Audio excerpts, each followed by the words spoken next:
Ассалому алайкум дӯстони азиз ва подписчикони муҳтарам, дӯстдорони сомонаи канали Авто ТВ, мардуми ютуб, мардуми сарбаланди тоҷик.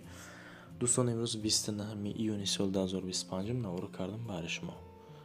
Шербачаҳо, боварӣ дорам ки ҳамин навори имрӯзаи ман барои ҳамон баҳри бардорое ки дар ғарибӣ 6та тамошо кардесин ба шумо маъқул мешавад. Агар дар ғарибӣ бошен, хоҳишмандам дар комментария ғарибӣ бинависед. Тамом.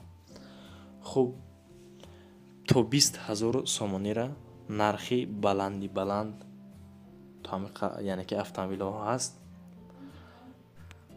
бардоро, имрӯз наворама барои шумо тайёр кардагим. Агар ки маъқултон шава, якта лайка мезанед ва дар комментария фикри ақидаи худтона нашоти ҳамин мошина менависед. шербачаҳо, марҳамат, тамошо кунед навори имрӯзара. ба эълони аввал мегзарем, яъне ки ба эълони якум. Opel Astra F дар шаҳри Душанбе қарор дорад. Соли 1996, мотори 1.6 оддӣ, коробка механика, бензин плюс газ, 18000 сомонӣ. Нархи автомобил 18000 сомонӣ, $1600 мешавад ва 144000 рубл. тамос ҳатман тариқи WhatsApp. Акада шербачаҳо бинависонед. Мошини дарун шахтон дидед, наҷа моторшай. Якта моҳика чашм мекунӣ, тамом. рақамҳои 881 0850 ҳам WhatsApp ва ҳам дасти яка. марҳамат, касоне ки харидори ҳақиқӣ ҳастанд, занг бизананд. ака вақте ки намегирен, незашто мақсад ҳам маблағ надорен, илтимос, яъне ки зангшон назанед, ғамшо натен. ҳаст хеле инсоное ки намегирав, просто беҳуда занг мезананд. хеле накунед бардоро. ба эълони диюм мегзарем. Opel Astra F соли 1994 дар шаҳри Бохтар ҳаст, яъне ки дар Қурғонтепа. мотори 1.6 оддӣ, соли 1994. коробка бошад механика, бензин плюс газ, 15000 сомонӣ ва $1330, 120000 рубл. ба курси рубли бигирем, агар 120000 рубл. тамос ҳатман тариқи WhatsApp. шербачаҳо, рақамҳои 909 32 90 00 ҳам WhatsApp ва ҳам дасти як аст. дар шаҳри Бохтарай. краска шахтон дидестен, салон шахтон нигоҳ кунем бардор. тоза, вақте ки автомобил тоза бошад, мефорад ки бигириш ё ки ҳайка бигардӣ. чизи тоза боз дигарай. шербачаҳо, марҳамат, харидоро занг бизанед, мақсад ки дер накунед агар маъқултон бошад автомобил. ба эълони сеюм мегзарем. дӯстон, Opel Astra F дар шаҳри Исфара айни ҳол қарор дорад. соли 1993. нархша мегум, хоҳишмандам лайк шавад. 18500 сомонӣ. свеч ахтон бинед. шербачаҳо, хеҷибека. мотори 1.6, коробка механика, газ бензин, 18500 сом, $1640 ва 148000 рубл. тамос тариқи WhatsApp. рақамҳои 987 71 41 98. моторша бугӯй, ё ки коробка, ё ки ходовой балнош, мақсад ё 100%. мушкилӣ нест, дӯстони азиз ман. зуҷвориш газ бензин аст. нашуд ҳуҷҷатҳо бигзарам. агар бардоро техас мотор дора, то сентябра техас мотор дора. омада бинен, бо савдо насиб бошад дар болои ҳам капот. ба эълони чорум мегзарем. дӯстони азиз, Opel Astra F дар шаҳри Бохтар, солаш бошад 1994, мотори 1.6, коробка механика. ҳолати автомобили хитон бинед, баҳо битен. 17000 сомонӣ, $1510 ва 136000 рубл. азри зиёд чихе ки хитон дар иҷа дидестен, якта сифр зиёд шудага. тамос тариқи WhatsApp. нархи рублиша мегум. акиҷа 1,360,000, неки 136000 рубл. рақами 905 11 31 16 ҳам WhatsApp ва ҳам дасти яка. ҳуҷҷат ва техас мотор надора, гуфтамон то бардоро. мели чи ҷои нақсаш ҳамин чашкаш варид дора бардоро. чашкаи қафош аки иваз ҳам мешавад. бо вариантора мебинем, мега алиш ҳам мешавад. пешниҳод кинен ягон автомобил. ба панҷум эълон мегзарем. дӯстон, боз Astra F дар шаҳри Норак. ба уруси Нурак меган. Солаш 1996 мотори 1.6 коробка механика. Бензини холияй, умуман газ надора шербачо. Барзами ин 20,000 сомонӣ, $1770 ва 160,000 рублей ба пули русӣ. Шербачо ман меҳнат мекунем, мақсад баҳри шумо ба курси доллар, ба курси рубл ва ба курси маблағи яъне ки сомонии худмон бардоро менависонем ки шумо такшто бисёри бад ҳисоб карда нагарден. Хуб, баҳри ҳамин меҳнатҳо хоҳишмандам якта лайк шава, аз шумо ягон чиз намерава. Подписатсия накунен, агар якта лайка бизанен, илоҷ боша подписатсия мекунем бардоро. Рақамҳои 937 93 93 47 ҳам WhatsApp ва ҳам дастӣ ҳатман тамос гиред. Ба шашм эълон мегзарем дӯстон. Opel Astra F дар шаҳри Ҳисор.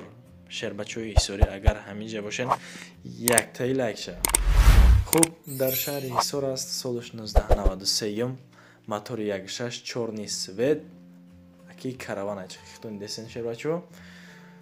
ҳози айни тарвузи харбзаву амхели помидор будринг вақти ҳамяй бардоро мақсад барои бизнес ҳам беҳад қулай. хрӯшдаг надора, ягонҷош трӯшдагам нестай, мақсад китидаги чикидаги ягонҷош бад нест, аллакай вақтишмо маълум. Анаи салон шай дӯстон. 13,000 сомонӣ, $150 ва 104,000 рубл. тамос ҳатман тариқи WhatsApp ва ҳам дастияка занг бизанен, дер накунед. Мошинча нахадой. Ба ҳафтум эълон мегзарем дӯстони азизи ман. эълони ҳафтумон ҳамия ки Opel Astra F дар ноҳияи Ҷайҳун, яъне ки дар Қум сангир астай. Арзон, солаш 1992, коробка механика, мотор 1.6 ҳам не, 1.4 литр, 1.4 мотор шербачо. гази хулияй.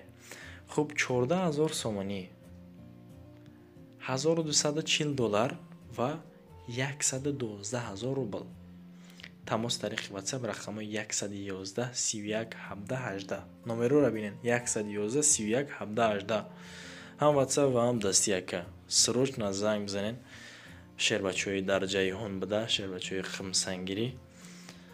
Барои мошина як Хайкин ваҷдини Исуса, мотор коробка, хадавош айни ҳол дар ҳолати хуб аст.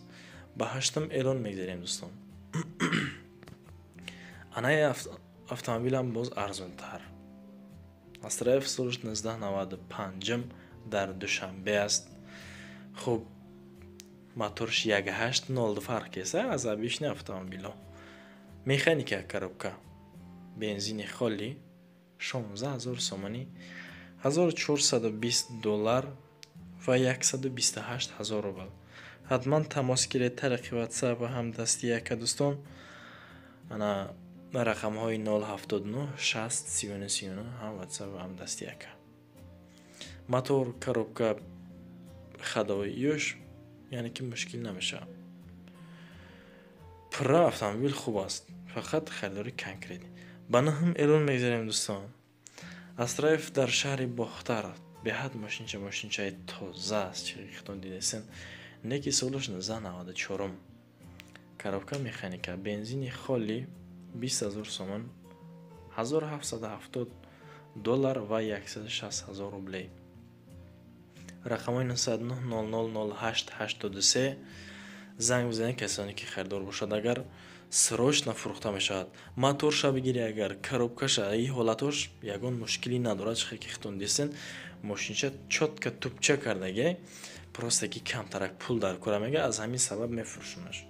агар маблағ дар кор наёбад, яъне ки дар савдо намегузоштем.